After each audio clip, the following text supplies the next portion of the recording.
Hi అండి, welcome to Seemandhra రుచులు. నేను మీ లక్ష్మీ సుజాత. ఇక్కడ మనము గ్రేప్స్ జ్యూస్ వేసుకుంటున్నాము. గ్రేప్స్ ముందుగా 2-3 సార్లు కడిగేసి ఈ మిక్సీ జార్లో వేసుకొని కొంచెం జీలకర్ర వేసుకోవాలి, అలాగే కొంచెం కల్లుప్పు వేసుకోవాలి, లేదంటే పింక్ సాల్ట్ ఉన్నా వేసుకోండి.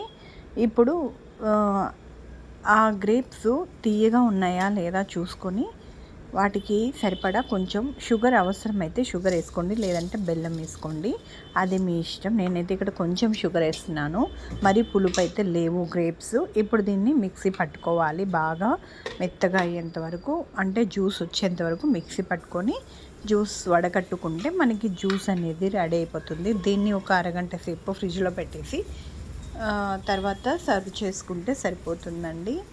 ఈ జ్యూస్ ఇలా చేసుకునే ముందు మనం గ్రేప్స్ తీసుకొచ్చుకొని కడిగేసి ఒకసారి ఒక వారం ఫ్రిడ్జ్లో పెట్టేయండి.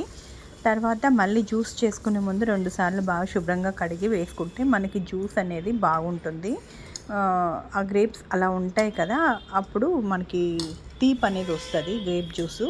ఇంతేనండి. నచ్చితే లైక్ చేయండి, షేర్ చేయండి, కామెంట్ చేయండి. Thanks for watching. Bye bye.